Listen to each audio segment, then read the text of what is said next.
এটি এমন এক অদম্য নারীর ঘুরে দাঁড়ানোর গল্প যাকে কন্যা সন্তান জন্ম দেওয়ার অপরাধে তার নিজের স্বামী নির্দয়ভাবে এক নবজাতকসহ খা খা মরুভূমির বুকে মৃত্যুর মুখে ফেলে এসেছিল।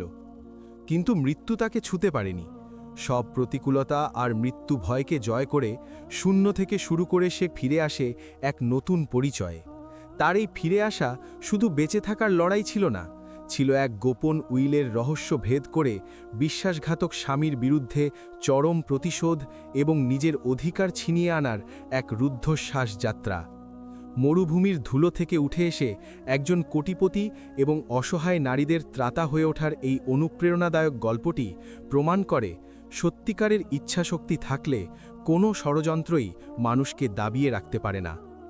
দীর্ঘ কয়েক মাস অপেক্ষা ও উৎকণ্ঠার পর অবশেষে নাদিয়া তার প্রথম সন্তানের জন্ম দিল। এটি এমন একটি মুহূর্ত ছিল যার জন্য সবাই অপেক্ষা করছিল। কিন্তু শিশুটির প্রথম কান্না কোনো সুখী জীবনের সূচনা ছিল না, বরং তা ছিল এক অশুভ সংকেত। হাসপাতালের কক্ষে নাদিয়া তার মেয়েকে বুকে জড়িয়ে ধরে, যার নাম সে রেখেছিল আমল। মেয়েটি সুস্থ ও সুন্দর ছিল, তবে নাদিয়ার এই আনন্দ বেশিক্ষণ স্থায়ী হল না যখন খবরটি তার স্বামী খালেদের কাছে পৌঁছাল। তার চেহারা রাগ ও ঢাক্কায় এক মুখোশে পরিণত হল। সে কোনো অভিনন্দন জানালো না, হাসলও না, বরং সে লজ্জা ও অপমান বোধ করল, কারণ নাদিয়া একটি মেয়ের জন্ম দিয়েছে। খালেদ এমনকি শিশুটির দিকে তাকাতেও অস্বীকার করল। যখনই নাদিয়া তাকে শিশুটিকে দেখানোর চেষ্টা করত, সে মুখ ফিরিয়ে নিত এবং একে তার নামের ওপর এক কলঙ্ক হিসেবে বিবেচনা করত। পরিস্থিতি আরও খারাপ হলো যখন তার ভাই ফয়সাল এসে পৌঁছাল। ভাইয়ের রাগ শান্ত করার বদলে সে আগুনে ঘি ঢালতে শুরু করল। সে খালেদের কাছে এগিয়ে গেল এবং তার কানে বিষাক্ত কিছু কথা ফিসফিস করে বলল, এই মেয়েটি আমাদের পরিবারের জন্য কলঙ্ক নিয়ে এসেছে। সে তোমার নাম বহন করতে পারে না। এই কলঙ্ক মুছে ফেলতে হবে। ফয়সালের কথাগুলো খালেদের হতাশাটিকে অন্ধ আক্রোশে পরিণত করার জন্য যথেষ্ট ছিল। নাদিয়া তার শিশু আমুলকে নিয়ে এই আশায় বাড়ি ফিরল যে তার স্বামী শান্ত হবে এবং নিজের ভুল বুঝতে পারবে।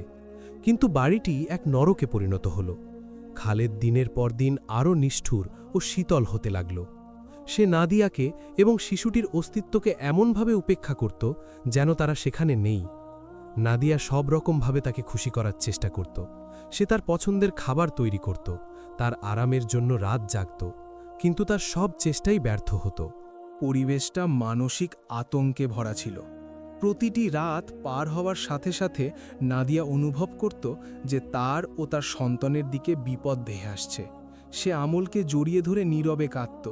একটি অবুঝ শিশুর কাছে তার কষ্টের কথা বলতো যে কিছুই বুঝতে পারে না। অন্যদিকে পাশের ঘরে খালেদ ও ফয়সাল বসে এক অজানা ও অন্ধকার ভবিষ্যতের পরিকল্পনা করত। সে তাদের ফিসফিসানি শুনতে পেত, কিন্তু কথাগুলো বুঝতে পারত না। তবে সে অনুভব করতে পারত যে তার এবং তার মেয়ের বিরুদ্ধে কত শীতল এক ষড়যন্ত্র বোনা হচ্ছে। একদিন রাতে যখন নাদিয়া ঘুমানোর চেষ্টা করছিল, তার ঘরের দরজা আস্তে করে খুলে গেল। খালেদ ভেতরে ঢুকল এবং অন্ধকারের মধ্যে ভূতের মতো দাঁড়িয়ে রইল। সে সরাসরি তার দিকে তাকালো না, বরং এক শীতল ও আবেগহীন কণ্ঠে বলল, আগামীকাল আমরা হাওয়া বদলের জন্য এক ভ্রমণে যাব। নাদিয়ার শিরায় রক্ত জমে গেল। এটি কোনো সাধারণ আমন্ত্রণ ছিল না, বরং তার গলার স্বরে স্পষ্ট হুমকি ছিল যে এই ভ্রমণ মোটেও কোনো বিনোদনের জন্য নয়। নাদিয়া তাকে এই ভ্রমণের গন্তব্য সম্পর্কে জিজ্ঞাসা করার সাহস পেল না, কারণ তার মন বলছিল যে এটি কোনো ভালো জায়গা হবে না। পরদিন সকালে খালেদ অত্যন্ত শীতলভাবে তাকে নির্দেশ দিল যে সে এবং শিশুটি যেন তৈরি হয়ে নেয়। সেখানে কোনো পারিবারিক ভ্রমণের লক্ষণ ছিল না, কোনো ব্যাগ নেই, কোনো প্রস্তুতি নেই, শুধু গাড়িতে ওঠার এক কঠোর নির্দেশ। সে তাকে এমনভাবে গাড়িতে উঠতে বাধ্য করল যেন সে একজন বন্দী, এই অজুহাতে যে তাদের একটি গুরুত্বপূর্ণ কাজ আছে। নাদিয়া তার মেয়ে আমালকে শক্ত করে জড়িয়ে ধরে গাড়িতে উঠল। তার বুক ভয়ে কাঁপছিল। গাড়ি চলতে শুরু করল এবং খালেদ এক মৃত্যুসম নীরবতায় গাড়ি চালাচ্ছিল। তার চোখগুলো দুই টুকরো বরফের মতো শীতল ছিল এবং তার হাত শক্ত করে স্টিয়ারিং হুইল ধরেছিল। প্রতিটি কিলোমিটার পেরোনোর সাথে সাথে নাদিয়ার ভয় বাড়তে লাগল। শীঘ্রই সে লক্ষ্য করল যে খালেদ শহরের বাইরে যাচ্ছে, একটি অপরিচিত নির্জন মরুভূমির রাস্তা ধরে। সূর্য আকাশে উঠতে শুরু করেছে এবং রাস্তার দুই পাশে অনন্তকাল ধরে মরুভূমি বিস্তৃত। সে কাঁপা কাঁপা গলায় তাকে জিজ্ঞাসা করতে লাগল, খালেদ, আমরা কোথায় যাচ্ছি? এই রাস্তা তো আমার চেনা নয়। কিন্তু সে কোনো উত্তর দিল না। সে সম্পূর্ণভাবে নাদিয়ার অস্তিত্বকে উপেক্ষা করে এক ভয়ঙ্কর স্থিরতার সাথে গাড়ি চালিয়ে গেল। সে আবারও চিৎকার করে উঠল, দয়া করো খালেদ, তুমি আমাদের কোথায় নিয়ে যাচ্ছ? বাচ্চা তার দুধ খাওয়া দরকার। কিন্তু তার প্রশ্ন ও মিনতি যেন এক নীরবতা ও চরম উপেক্ষার দেওয়ালে আছড়ে পড়ছিল। দীর্ঘক্ষণ পর, যা মনে হচ্ছিল এক যুগ, খালেদ হঠাৎ করে এক সম্পূর্ণ অনুর্বর জায়গার মাঝখানে গাড়ি থামাল। তাদের চারপাশে বালি আর আকাশ ছাড়া আর কিছুই নেই। সে গাড়ি থেকে নামল এবং নাদিয়ার দরজার দিকে হেঁটে এসে তা সজোরে খুলল।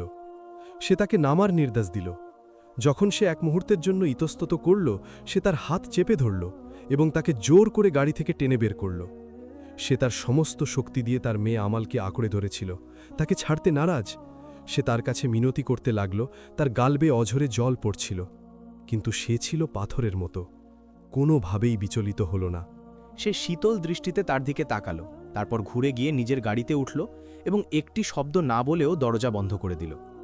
সে ইঞ্জিন চালু করে চলে গেল, পেছনে রেখে গেল ধুলোর মেঘ। আর নাদিয়া সেই বিশাল মরুভূমির মাঝখানে তার কোলের শিশুকে জড়িয়ে ধরে দাঁড়িয়ে রইল। ধীরে ধীরে গাড়ির ইঞ্জিনের আওয়াজ দূরে মিলিয়ে যেতে লাগল। তার জায়গা নিল মরুভূমির নিস্তব্ধতা, যা ভাঙছিল কেবল সেই ক্ষুধার্ত শিশুর কান্নার আওয়াজে, যে তৃষ্ণা ও ক্ষুধা অনুভব করতে শুরু করেছিল। নাদিয়া অসহায়ভাবে নিজের জায়গায় দাঁড়িয়ে দেখছিল তার স্বামীর ফেলে যাওয়া ধুলোর মেঘ দিগন্তে মিলিয়ে যাচ্ছে। যখন চারপাশ সম্পূর্ণ নিস্তব্ধ হয়ে গেল, তখন তার মেয়ে আমলের কান্না আর তার নিজের আতঙ্কিত হৃৎস্পন্দনের আওয়াজ ছাড়া আর কিছুই অবশিষ্ট রইল না। সূর্য আলো উপরে উঠতে শুরু করেছিল এবং এর উত্তাপ তার চামড়া পুড়িয়ে দিচ্ছিল। তার কাছে কোনো বিকল্প ছিল না। সেই জায়গায় দাঁড়িয়ে থাকার অর্থ ছিল নিশ্চিত মৃত্যু। সে উদ্দেশ্যহীনভাবে হাঁটতে শুরু করল। সে জানত না কোন দিকে যাবে, কারণ সব দিকই দেখতে একই রকম, এক অন্তহীন মরুভূমি। সে জ্বলন্ত রোদের নিচে ঘণ্টার পর ঘণ্টা হেঁটে চলল। প্রতি কদমে তার জুতো বালিতে দেবে যাচ্ছিল, যা তার হাঁটাকে আরও কঠিন ও ক্লান্তিকর করে তুলছিল। সে তার পোশাকের একটি অংশ খুলে তার ছোট্ট শিশুর মাথা ঢেকে দিল, তাকে সূর্যের প্রখর তাপ থেকে বাঁচানোর চেষ্টায়। তৃষ্ণা তার শরীরকে কুড়ে কুড়ে খেতে লাগল। তার ঠোঁট ফেটে গিয়ে তা থেকে কয়েক ফোঁটা রক্ত গড়িয়ে পড়ল। সবচেয়ে খারাপ ব্যাপারটি ছিল, শরীর শুকিয়ে যাওয়ার সাথে সাথে সে বুঝতে পারল যে তার বুকের দুধও শুকিয়ে যাচ্ছে। আমলের কান্না আরও তীক্ষ্ণ ও যন্ত্রণাদায়ক হয়ে উঠল। এ ছিল এমন এক ক্ষুধার্ত শিশুর কান্না, যে তার মায়ের কোলে এমন কিছু পাচ্ছিল না যা তার ক্ষুধা নিবারণ করতে পারে। তার মস্তিষ্ক তার সাথে খেলতে শুরু করল। সে মাথা ঘোরা এবং প্রলাপ বকতে অনুভব করল। সে দৃষ্টিভ্রমের শিকার হতে শুরু করল। এক মুহূর্তের জন্য তার মনে হল যে সে দূর থেকে খালেদের গাড়িকে তাকে বাঁচাতে ফিরে আসতে দেখছে। সে নিজের সর্বোচ্চ গলা ফাটিয়ে তার নাম ধরে ডাকল, কিন্তু দৃশ্যটি মিলিয়ে গেল। এটি নিছকই এক মরীচিকা ছিল, যা বেঁচে থাকার জন্য তার মরিয়া বাসনা থেকে জন্ম নিয়েছিল। তখন সে বুঝতে পারল যে খালেদ আর কখনোই ফিরে আসবে না। সে হাঁটু গেড়ে বসে কাঁদতে লাগল, নিজের জন্য নয়, বরং তার কোলে থাকা ওই নিষ্পাপ শিশুটির জন্য, যার মেয়ে হয়ে জন্মানো ছাড়া আর কোনো অপরাধ ছিল না। সে তার শেষ সম্বলটুকু শক্তি সঞ্চয় করল এবং হাঁটা চালিয়ে গেল। কিন্তু তার শরীর তার সাথে বিশ্বাসঘাতকতা করল। সে একটি শুকনো ও দুর্বল ঝোপের নিচে পুরোপুরি লুটিয়ে পড়ল, যা সামান্য ছায়াও দিতে পারছিল না। সে উত্তপ্ত বালির ওপর শুয়ে আমলকে জড়িয়ে ধরল এবং বুঝতে পারল যে এটাই শেষ। সে আর নড়তে পারছিল না, আর চিন্তা করার মতো শক্তিও দাঁড়ছিল না। সে হাল ছেড়ে দেওয়ার সিদ্ধান্ত নিল। সে চোখ বন্ধ করে মৃত্যুর জন্য অপেক্ষা করতে চাইল, যা এই যন্ত্রণার চেয়ে অনেক বেশি দয়ালু মনে হচ্ছিল। যখন সে হাল ছেড়ে দিয়ে চোখ বন্ধ করছিল, তখন তার কানে এক মৃদু আওয়াজ এলো, যা আগে ছিল না। সেটা বালি বা বাতাসের শব্দ ছিল না, বরং সেটা ছিল ঘণ্টার শব্দ। নাদিয়া কষ্টে চোখ খুলল। সে ভাবল হয়তো সে আবার প্রলাপ বকছে, কিন্তু সেই মৃদু ঘণ্টার আওয়াজ তখনও তার কানে বাজছিল। সে তার শেষ বিন্দু শক্তিটুকু জড়ো করে শব্দের দিকে তাকাল। সে দেখল দূরে কিছু একটা নড়ছে, যা সূর্যের নিচে নাচতে থাকা মরীচিকার মতো দেখাচ্ছিল। সে যা দেখছিল তা নিয়ে নিশ্চিত ছিল না, কিন্তু বেঁচে থাকার প্রবৃত্তি তাকে আরও একবার চেষ্টা করতে বাধ্য করল। সে চিৎকার করার চেষ্টা করল, কিন্তু তার গলা থেকে এক দুর্বল ও ভাঙা আওয়াজ বেরোল, যেন তা বিশাল মরুভূমির শূন্যতায় হারিয়ে যাওয়া এক ফিসফিসানি। সে আবার অজ্ঞান হয়ে হাল ছেড়ে দিল। সে জানত না সে যা দেখেছে তা কি সত্যি ছিল নাকি মৃত্যুর আগে শেষ কোনো ভ্রম। কত সময় পার হয়ে গেছে তা সে জানত না, তবে কিছুক্ষণের জন্য তার জ্ঞান ফিরল এবং সে এক অদ্ভুত দুলনি অনুভব করল। সে নিজেকে একটি উটের পিঠে দেখতে পেল। প্রতি কদমের সাথে তার মাথা দুলছিল। সে দেখল এক অপরিচিত মানুষের মুখ, যার কঠোর চেহারাটি যেন সূর্য খোদাই করে দিয়েছে। সে স্থিরভাবে উটটি চালিয়ে নিয়ে যাচ্ছিল। তার মধ্যে আতঙ্ক ছেয়ে গেল। সে ভাবল তাকে হয়তো অপহরণ করা হচ্ছে এবং এর চেয়েও খারাপ কোনো পরিণতি তার জন্য অপেক্ষা করছে। সে বাধা দেওয়ার চেষ্টা করল, কিন্তু তার শরীর এতই দুর্বল ছিল যে কোনো সাড়া দিচ্ছিল না। সে পুনরায় তার অজানা নিয়তির কাছে আত্মসমর্পণ করে জ্ঞান হারাল। যখন তার আবার জ্ঞান ফিরল, সে আর সূর্যের প্রখর তাপের নিচে ছিল না, বরং একটি সাধারণ তাঁবুর ছায়ায় ছিল। সে চোখ খুলে দেখল এক বয়স্কা স্নেহময়ী নারী এক উষ্ণ হাসি নিয়ে তার দিকে ঝুঁকে আছে। এই নারী, যার নাম জোহরা, একটি ভেজা কাপড় দিয়ে তার কপাল মুছিয়ে দিচ্ছিল। প্রথমে নাদিয়া বুঝতে পারল না কি হচ্ছে। তারপর তার মেয়ে আমলের কথা মনে পড়ল। সে আতঙ্কিত হয়ে চারপাশে তাকালো এবং দেখল সেই নারীর স্বামী শেখ হামদান তাঁবুর এক কোণে বসে আছেন, আর জোহরা আমালকে কোলে নিয়ে একটি ছোট বোতল থেকে তাকে উষ্ণ ছাগলের দুধ পান করাচ্ছে। শেখ হামদানই তাকে খুঁজে পেয়েছিলেন, তার শেষ চিৎকারের সেই ক্ষীণ আওয়াজ অনুসরণ করে। নাদিয়া এক স্বস্তির ঢেউ অনুভব করল। সে এখন নিরাপদে আছে এবং তার মেয়েও ভালো আছে। জোহরা তাকে ফোঁটা ফোঁটা করে জল খাওয়ালো এবং সে অনুভব করল তার শুকনো শরীরে আবার প্রাণ ফিরে আসছে। সে এবং আমল বেঁচে গেছে। অন্তত সাময়িকভাবে তারা এই দুজন দয়ালু বেদুইনের তাঁবুতে নিরাপদ। যখন তার পুরো জ্ঞান ফিরে এলো, শেখ হামদান তার কাছে এলেন এবং প্রজ্ঞা ও করুণায় ভরা চোখে তার দিকে তাকালেন।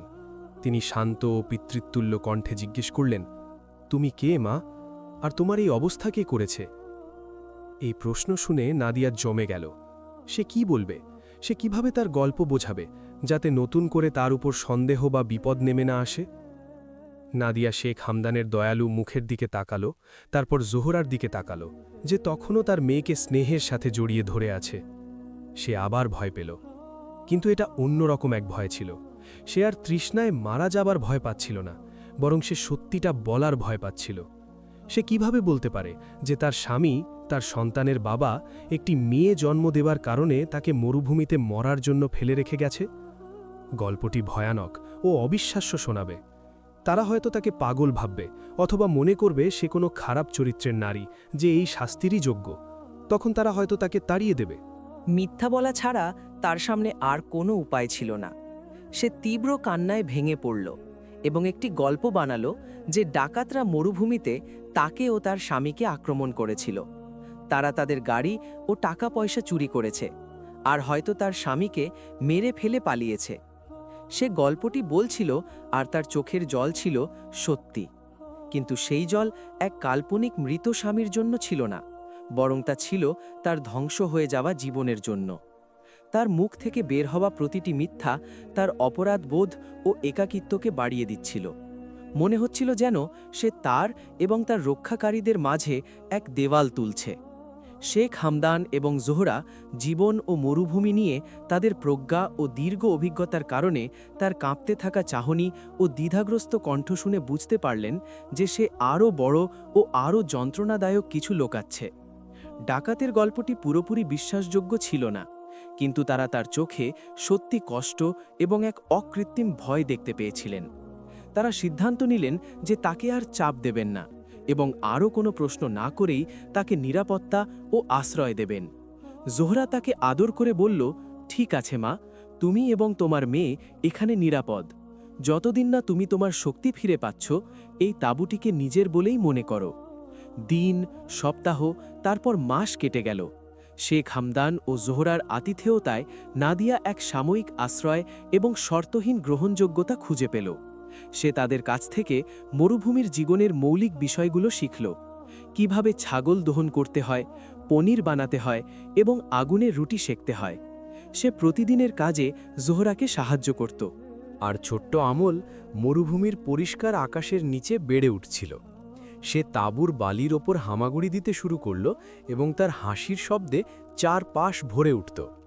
তার প্রতিটি হাসির সাথে নাদিয়া অনুভব করত যে তার জন্যে বেঁচে থেকে সে সঠিক কাজটিই করেছে। কিন্তু তার ভেতরে এক সার্বক্ষণিক উদ্বেগ ছিল। সে জানত যে এই নিরাপত্তা চিরস্থায়ী হবে না এবং সে এক মিথ্যার মধ্যে বেঁচে আছে। সে জানত যে তার মেয়ে মরুভূমির এই বিচ্ছিন্ন ও সাময়িক জীবনের চেয়ে আরও ভালো এক ভবিষ্যতের দাবিদার। একদিন সন্ধ্যায় আমলকে বিছানায় ঘুম পাড়ানোর পর সে শেখ হামদান ও জোহরার সাথে বসল এবং একটি কঠিন সিদ্ধান্ত নিল। সে তাদের দিকে কৃতজ্ঞতা ও দৃঢ়তায় ভরা চোখে তাকালো এবং বলল, আমলের ভবিষ্যতের জন্যে আমাকে শহরে যেতে হবে। মরুভূমি ছাড়ার এই সিদ্ধান্তটি শেখ হামদান ও জোহরার জন্যে মেনে নেওয়া খুব কঠিন ছিল, কারণ তারা নাদিয়া এবং তার মেয়ে আমলের প্রতি খুব মায়ায় জড়িয়ে পড়েছিলেন। তবে তারা তার মেয়ের উন্নত ভবিষ্যৎ নিশ্চিত করার ইচ্ছাকে বুঝতে পারলেন। নাদিয়ার কাছে কোনো টাকা, পরিচয়পত্র বা নির্দিষ্ট গন্তব্য ছিল না। তার একমাত্র সম্বল ছিল আমলকে একটি সম্মানজনক জীবন দেওয়ার জন্যে তার দৃঢ় সংকল্প। যাত্রার দিন সকালে সে জোহরাকে আবেগভরে বিদায় জানাল, যিনি তাকে কিছু খেজুর ও পানি দিয়েছিলেন। তারপর শেখ হামদান তার উটে করে তার সাথে সাথে গেলেন, যতক্ষণ না তারা মরুভূমিকে দূরের শহরগুলোর সাথে যুক্তকারী সবচেয়ে কাছের হাইওয়েতে পৌঁছলেন। সেখানে শেখ হামদান তাকে তার কাছে থাকা সামান্য কিছু টাকা দিলেন এবং তার মঙ্গল কামনা করে বললেন, আল্লাহর রহমত তোমার সাথে থাকুক মা। তারপর তিনি তাকে রেখে মরুভূমির দিকে ফিরে গেলেন। নাদিয়া হাইওয়ের একপাশে আমলকে জড়িয়ে ধরে দাঁড়িয়ে রইল। সে খুব ভয় এবং দিশেহারা অনুভব করছিল। গাড়িগুলো উন্মাদ গতিতে পাশ দিয়ে চলে যাচ্ছিল। চালকরা তার দিকে সন্দেহ ও অবজ্ঞার দ্রুত দৃষ্টি ছুড়ে দিচ্ছিল। কেউই একজন একাকী নারী যে একটি দুগ্ধপোষ্য শিশুকে নিয়ে নির্জন রাস্তায় দাঁড়িয়ে আছে তার জন্য গাড়ি থামানোর কথা ভাবছিল না। প্রখর রোদের নিচে অপেক্ষা করতে করতে কয়েক ঘন্টা পার হয়ে গেল। আবারও তার মনে হতাশা বাসা বাঁধতে শুরু করল। তার এখানে আসার সিদ্ধান্তটা কি ভুল ছিল? তার কি মরুভূমির নিরাপদ আশ্রয়েই থাকা উচিত ছিল? যখন এই চিন্তাগুলো তার মাথায় ঘুরপাক খাচ্ছিল, তখন একটি পুরনো ও ভাঙাচোরা ট্রাক ধীর গতিতে এসে তার থেকে কয়েক মিটার দূরে থামল। ট্রাক থেকে বয়স্ক এক চালক নামলেন। তার চেহারা দয়ালু হলেও সময়ের ছাপ স্পষ্ট ছিল। তার নাম চাচা রাদি। তিনি উদ্বিগ্ন হয়ে তার দিকে তাকালেন এবং তার গন্তব্যের কথা জিজ্ঞাসা করলেন। নাদিয়া তাকে তার স্বামী মারা যাওয়ার সেই বানানো গল্পের একটি ছোট্ট সংস্করণ শোনাল এবং শহরে নতুন জীবন শুরু করার ইচ্ছার কথা জানাল। চাচা রাদি তার প্রতি সহানুভূতিশীল হলেন এবং তাকে তার গন্তব্যের শহরে নামিয়ে দিতে রাজি হলেন। নাদিয়া ট্রাকে উঠে চরম স্বস্তি অনুভব করল। লোকটি তার সামান্য খাবার তার সাথে ভাগ করে খেলেন এবং তার সাথে খুব সদয়ভাবে কথা বললেন। এতে নাদিয়ার মনে কিছুটা আশার সঞ্চার হল। কিন্তু নিরাপত্তার দিকে এই যাত্রা মোটেও সহজ ছিল না। তারা রাতে শহরে পৌঁছল। উজ্জ্বল আলো, তীব্র কোলাহল আর উঁচু উঁচু দালানকোঠা মরুভূমির শান্ত পরিবেশ থেকে একেবারে ভিন্ন এক জগৎ ছিল। শহরটিকে তার কাছে এক বিশাল ভীতিকর দানবের মতো মনে হল এবং সে সেখানে কাউকে চিনত না। ট্রাকটি একটি ভিড় ও কোলাহলপূর্ণ কেন্দ্রীয় বাস স্টেশনে এসে থামল। চাচা রাদি দুঃখের সাথে তার দিকে তাকিয়ে বললেন, আমি এর চেয়ে বেশি কিছু করতে পারবো না মা, আমি তোমার মঙ্গল কামনা করি। নাদিয়া তাকে ধন্যবাদ জানিয়ে ট্রাক থেকে নামল এবং হঠাৎ করেই নিজেকে একদল অপরিচিত মানুষের ভিড়ে সম্পূর্ণ একা আবিষ্কার করল। সে ঠান্ডা ফুটপাতে বসে ঘুমন্ত আমলকে বুকে জড়িয়ে ধরল। সে নিজেকে আগের চেয়েও বেশি দিশেহারা ও একাকী অনুভব করছিল, যেন সিমেন্ট ও কোলাহলের এক জঙ্গলে হারিয়ে গেছে। নাদিয়া সেই রাতের বাকি সময়টুকু স্টেশনে বসে ভয়ে তার সন্তানকে বুকে জড়িয়ে পার করে দিল। একটুও নড়ার সাহস পেল না। সূর্যোদয়ের সাথে সাথে এবং শেখ হামদানের দেওয়া সেই সামান্য টাকা নিয়ে সে এই নিষ্ঠুর শহরে চাকরি ও আশ্রয় খোঁজার এক অসম্ভব মিশনে নেমে পড়ল। সে পুরো একটা দিন রাস্তায় হেঁটে, দোকান ও রেস্তোরাঁয় ঢুকে যে কোনো সম্ভাব্য কাজের খোঁজ করে কাটাল। কিন্তু প্রত্যাখ্যানই ছিল তার নিত্যসঙ্গী। সবাই তার কাছে তার পরিচয়পত্র দেখতে চাইত, আর যখন সে বলতো যে তার কাছে তা নেই, তখনই তার মুখের ওপর দরজা বন্ধ করে দেওয়া হতো। সন্ধ্যা ঘনিয়ে এলে এবং তার শক্তি প্রায় শেষ হয়ে যাওয়ার পর সে অবশেষে শহরের একটি সাধারণ পাড়ায় এক সাধারণ হোটেলে একটি সস্তা ঘর খুঁজে পেল। সে 1 সপ্তাহের অগ্রিম ভাড়া দিয়ে নিজেকে এমন একটি ছোট ও নোংরা ঘরে আবিষ্কার করল যেখানে একটি বিছানার জায়গা হওয়াও দায়। সে শহরে তার প্রথম রাতটি জেগে কাটালো। সে বাইরের অদ্ভুত শব্দগুলো শুনছিল এবং তার পাশে ঘুমোনো মেয়ের নিরাপত্তা নিয়ে ভয় পাচ্ছিল। তার প্রায় সব টাকাই শেষ হয়ে গিয়েছিল। যদি সে পরদিন কোনো কাজ না পায় তবে সে নিজেকে রাস্তায় আবিষ্কার করবে। পরদিন সকালে সে আবার তার মরিয়া খোঁজে বেরিয়ে পড়ল। একটি বড় হাসপাতালের পাশ দিয়ে যাওয়ার সময় তার চোখ দেয়ালে ঝোলানো একটি ছোট বিজ্ঞাপনের ওপর পড়ল, পরিচ্ছন্নতা কর্মী আবশ্যক। সে আশার আলো দেখতে পেল এবং কোনো দ্বিধা ছাড়াই হাসপাতালে ঢুকে পড়ল। সে দায়িত্বপ্রাপ্ত ব্যক্তির কথা জিজ্ঞাসা করল এবং তাকে সার্ভিস ম্যানেজার মিসেস কারিমার অফিসে পাঠিয়ে দেওয়া হলো। মিসেস কারিমা ছিলেন একজন মধ্যবয়স্কা নারী। তাকে দেখতে বেশ কড়া ও কঠোর প্রকৃতির মনে হচ্ছিল। কিন্তু যখন নাদিয়া তাকে তার গল্পটি শোনাল, যে গল্পে তার স্বামীর কথা ছিল না, তিনি তার চোখে এক আসল সততা এবং চরম হতাশা দেখতে পেলেন। নাদিয়া একটি সুযোগ পাওয়ার জন্য যে কোনো একটি সুযোগের জন্য তার কাছে মিনতি করল। এক মুহূর্ত চিন্তা করার পর মিসেস কারিমা ঝুঁকি নেওয়ার সিদ্ধান্ত নিলেন। তিনি তাকে কঠোর কণ্ঠে বললেন, আমাদের কাছে শুধু অস্থায়ী পরিচ্ছন্নতা কর্মীর জায়গা আছে। বেতন খুবই কম এবং কাজ অনেক কঠিন, আর আমি নিজে তোমার ওপর নজর রাখব। নাদিয়ার সাথে সাথে রাজি হয়ে গেল এবং সে আনন্দে প্রায় কেঁদেই ফেলল। সে একটি কাজ পেয়ে গেছে, কিন্তু এই আনন্দ শীঘ্রই বেদনায় রূপ নিল। কাজটা ছিল দীর্ঘ শিফটের, আর তার অনুপস্থিতিতে আমলকে দেখাশোনা করার জন্য কাউকে খুঁজি বের করতে হবে। পাড়ায় একটু খোঁজাখুঁজির পর সে একজন বৃদ্ধা প্রতিবেশীকে পেল, যিনি তার বেতনের একটি বড় অংশের বিনিময়ে শিশুটিকে দেখাশোনা করতে রাজি হলেন, যে বেতন সে এখনও হাতে পায়নি। এটি ছিল একটি নতুন ও কষ্টকর আত্মত্যাগ, কিন্তু তার সামনে আর কোনো উপায় ছিল না। কাজের প্রথম দিন সে একটি সাধারণ ইউনিফর্ম পরল এবং অনুভব করল যে সে তার জীবনের একটি নতুন ও কঠিন অধ্যায় শুরু করতে যাচ্ছে। যখন সে একটি লম্বা করিডোরের মেঝে মুছছিল, তখন তার একদল সহকর্মী পরিচ্ছন্নতা কর্মী তার পাশ দিয়ে গেল। তারা তাকে উপর থেকে নিচ পর্যন্ত দেখল। তারপর তারা ফিসফিস করতে লাগল এবং তার সাধারণ পোশাক ও গ্রাম্য চেহারা নিয়ে ঠাট্টা করতে শুরু করল। তখন নাদিয়া বুঝতে পারল যে এই শহরে তার টিকে থাকা সহজ হবে না।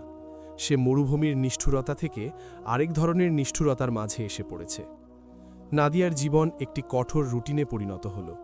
সে ভোরের আগে ঘুম থেকে উঠত, তার ঘুমন্ত মেয়ে আমলকে বৃদ্ধা প্রতিবেশীর কাছে রেখে হাসপাতালে সেই কঠিন কাজে চলে যেত। সে কঠোর পরিশ্রম ও সততার সাথে কাজ করত এবং তার সহকর্মীদের ক্রমাগত উৎপীড়ন উপেক্ষা করার চেষ্টা করত। তারা তাকে বাইরের মানুষ ও অপরিচিত মনে করত। তারা তার পরিশ্রম দেখে ঈর্ষান্বিত হতো, কারণ তার কাজের কারণে তাদের ফাঁকিবাজি চোখে পড়ে যেত। তারা প্রতিটি কোণায় তাকে নিয়ে ফিসফিস করত, তার নীরবতা নিয়ে ঠাট্টা করত এবং তাকে নানা নামে ডাকত। নাদিয়া নীরবে এসব কিছু সহ্য করে যেত, কারণ তার একমাত্র লক্ষ্য ছিল তার মেয়ের মুখে খাবার তুলে দেওয়ার জন্য নিজের চাকরিটা টিকিয়ে রাখা। দিনের পর দিন তার প্রতি তাদের বিদ্বেষ বাড়তে লাগল। একদিন তারা তাকে বিপদে ফেলার সিদ্ধান্ত নিল। নাদিয়া যখন একটি বিভাগে কাজ করছিল, তখন তার এক বিদ্বেষী সহকর্মী তার পরিষ্কার করার জিনিসপত্রের ট্রলিটি লুকিয়ে রাখল। যখন সুপারভাইজারের বিভাগগুলো পরিদর্শনের সময় হল, তখন তিনি ট্রলিটি জায়গায় পেলেন না। সুপারভাইজাররা নাদিয়াকে অবহেলা ও কাজে গাফিলতির দায়ে অভিযুক্ত করল এবং তাকে চাকরিচ্যুত করার হুমকি দিল। নাদিয়া অসহায়ভাবে দাঁড়িয়ে রইল। সে বোঝানোর চেষ্টা করছিল যে সে ওটা ওখানেই রেখেছিল, কিন্তু কেউই তার কথা বিশ্বাস করল না, আর তার সহকর্মীরা একে অপরের দিকে বিজয়ের দৃষ্টি বিনিময় করতে লাগল। সেই কঠিন মুহূর্তে হানান নামের এক তরুণী ও দয়ালু নার্স এগিয়ে এলো। হানান বেশ কিছুদিন ধরেই লক্ষ্য করছিল যে নাদিয়াকে কিভাবে হয়রানি করা হচ্ছে, আর সে ঘটনাক্রমে ওই সহকর্মীকে ট্রলিটা লুকাতে দেখেছিল। হানান সাহসের সাথে সুপারভাইজারের সামনে এলো এবং বলল, আমি দেখেছি কি ঘটেছে। নাদিয়া তার কাজে অবহেলা করেনি, বরং ওই মেয়েটি ইচ্ছাকৃতভাবে তার জিনিসপত্র লুকিয়ে রেখেছিল। তাদের এই চক্রান্ত ধরা পড়ে গেল। সেই সহকর্মী তীব্র বকা খেল এবং হানানের হস্তক্ষেপের কারণে নাদিয়া চাকরি হারানোর হাত থেকে বেঁচে গেল। সেই দিন থেকে পরিচ্ছন্নতাকর্মী নাদিয়া এবং নার্স হানানের মধ্যে একটি অপ্রত্যাশিত এবং শক্তিশালী বন্ধুত্ব গড়ে উঠল। এই বিশাল শহরে হানান হয়ে উঠল নাদিয়ার একমাত্র অবলম্বন। তারা লাঞ্চ ব্রেকে খাবার ভাগ করে খেত এবং তাদের স্বপ্ন ও দুশ্চিন্তা নিয়ে কথা বলত। নাদিয়া হানানকে তার জীবনের সেই বানানো মিথ্যে গল্পটি শোনাল। হানান তার শক্তি ও ধৈর্য দেখে খুব প্রভাবিত হল। বহু বছর পর প্রথমবারের মতো নাদিয়া অনুভব করল যে তার একজন মিত্র আছে, এমন কেউ যাকে সে বিশ্বাস করতে পারে। কিন্তু এই বন্ধুত্ব তার সহকর্মীদের চোখ এড়াল না। একজন বাইরের পরিচ্ছন্নতা কর্মীকে নার্সের সাথে বন্ধুত্ব করতে দেখে তাদের ঈর্ষা ও বিদ্বেষ আরও বেড়ে গেল। বিষয়টি আর শুধু ঠাট্টায় সীমাবদ্ধ থাকল না, বরং তা এক প্রকৃত প্রতিশোধ ও তাকে ধ্বংস করার আকাঙ্ক্ষায় পরিণত হল। একদিন সন্ধ্যায় নাদিয়া যখন রেস্টরুমের পাশ দিয়ে যাচ্ছিল, সে ঘটনাক্রমে তার দুই সহকর্মীকে নিচু স্বরে কথা বলতে শুনল। সে আরও কাছে গেল এবং যখন সে তাদের একটি আরও বড় ও আরও বিপজ্জনক চক্রান্তের পরিকল্পনা করতে শুনল, তখন সে স্তব্ধ হয়ে দাঁড়িয়ে রইল। তারা পরিকল্পনা করছিল যে একজন রোগীর কক্ষ থেকে মূল্যবান কিছু চুরি করার দায় তাকে ফাঁসাবে। নাদিয়া তার কাজে ফিরে গেল, ভয়ে তার বুক কাঁপছিল। সে প্রথম যে কাজটি করল তা হল সে সোজা হানানের কাছে গেল এবং তাকে সব কিছু জানালো যা সে শুনেছে। হানান প্রচণ্ড রেগে গেল এবং নাদিয়াকে বলল, তুমি চিন্তা করো না, আমরা ওদেরকে এটা করতে দেব না, আমাদেরকে খুব সাবধান থাকতে হবে। তারা দুজন একমত হল যে নাদিয়া সবসময় তার ব্যাগ ও ব্যক্তিগত জিনিসপত্রের দিকে নজর রাখবে, আর হানান যতটা সম্ভব তার কাছাকাছি থাকার চেষ্টা করবে। 2 দিন পর সেই বিদ্বেষী সহকর্মী তার শয়তানি পরিকল্পনাটি কার্যকর করল। একটি প্রাইভেট কেবিনে একজন ধনী রোগী তার মূল্যবান হাতঘড়িটি খুলে বিছানার পাশের টেবিলে রেখেছিলেন। সবাই যখন ব্যস্ত ছিল, সেই সহকর্মী সুযোগ বুঝে ঘরে ঢুকল ঠিক যখন নাদিয়া পরিষ্কার করে বেরিয়েছিল। সে ঘড়িটি নিল এবং দ্রুত গিয়ে সেটি নাদিয়ার হাতব্যাগে রেখে দিল, যা চেঞ্জিং রুমে রাখা ছিল।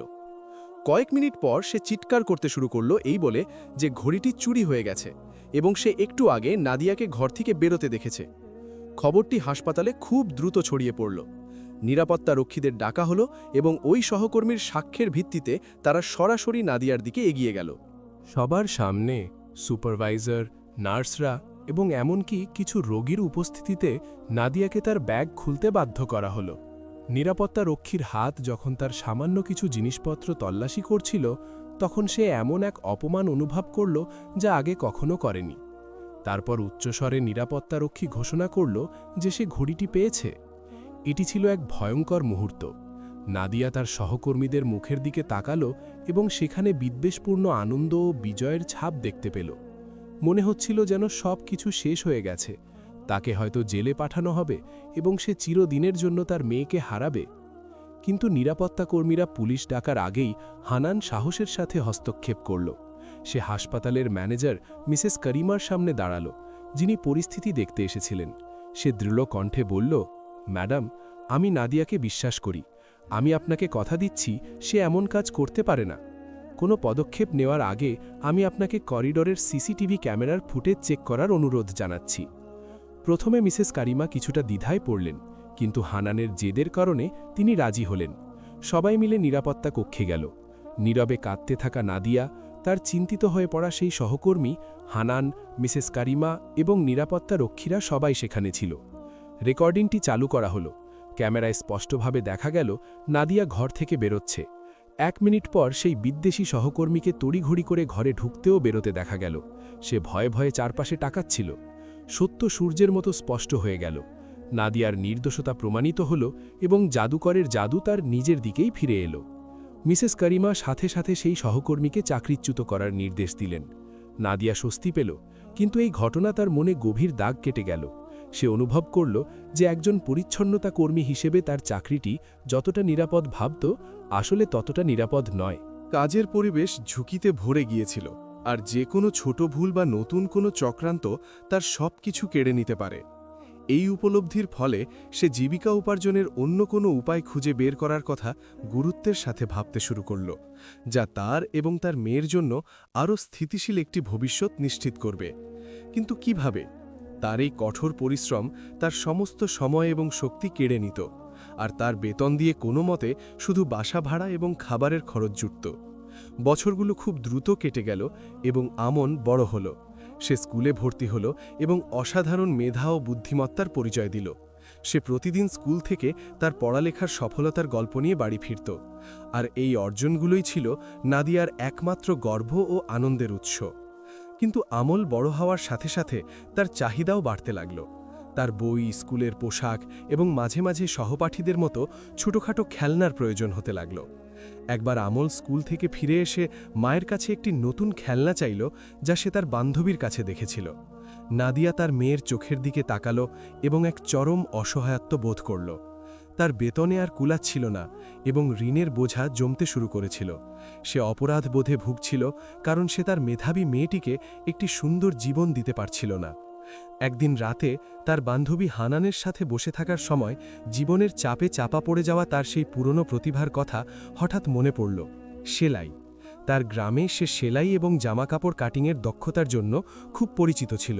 সে হানানকে এ বিষয়ে জানালো।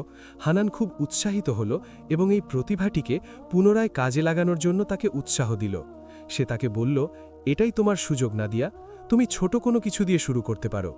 হানানের সাহায্যে, যে একটি দোকানের মালিকের কাছে তার জন্য গ্যারান্টি হয়েছিল, নাদিয়া কিস্তিতে একটি পুরনো সেলাই মেশিন কিনতে সক্ষম হল। এটি অনেক বড় এক আর্থিক ত্যাগ ছিল, কিন্তু সে অনুভব করেছিল যে এটি একটি অতি প্রয়োজনীয় পদক্ষেপ।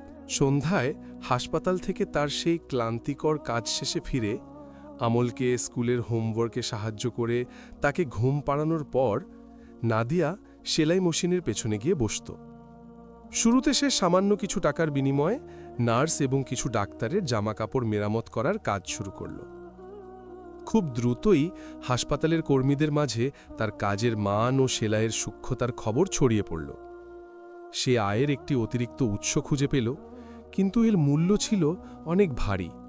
সে প্রতি রাতে মাত্র কয়েক ঘন্টা ঘুমাতে পারত। দিনে হাসপাতালে কাজ আর রাতে সেলাই করা তার পুরো শক্তি শুষে নিচ্ছিল। সে তার মূল কাজে অত্যন্ত ক্লান্ত ও ফ্যাকাশে চেহারায় যেত। সে কোনো মতে তার পায়ে ভর দিয়ে দাঁড়িয়ে থাকত। মিসেস করিমা তার কাজের এই অবনতি লক্ষ্য করলেন। একদিন তিনি তাকে তার অফিসে ডেকে কড়া ভাষায় বললেন, নাদিয়া, আমি তোমাকে একটি সুযোগ দিয়েছিলাম, কিন্তু তোমার কাজ ক্রমাগত খারাপ হচ্ছে। যদি এভাবেই চলতে থাকে তবে আমি তোমাকে চাকরিচ্যুত করতে বাধ্য হব। নাদিয়া নিজেকে এক নতুন বিপদে আবিষ্কার করল। যে প্রতিভাটি তার মুক্তির আশা ছিল, তা এখন তার একমাত্র আয়ের উৎসকে হুমকির মুখে ফেলে দিল।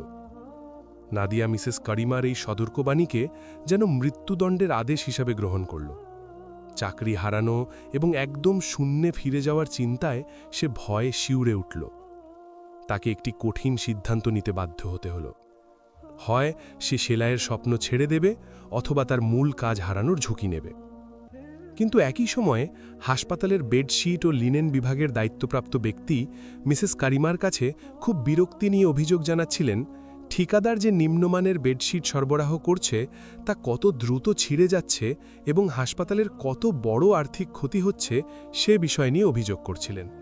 যখন এই কর্মকর্তা রেগে মেগে তার বিভাগে ফিরে যাচ্ছিলেন, তখন একটি ছোট রেস্টরুমের দরজা দিয়ে তিনি নাদিয়াকে দেখতে পেলেন।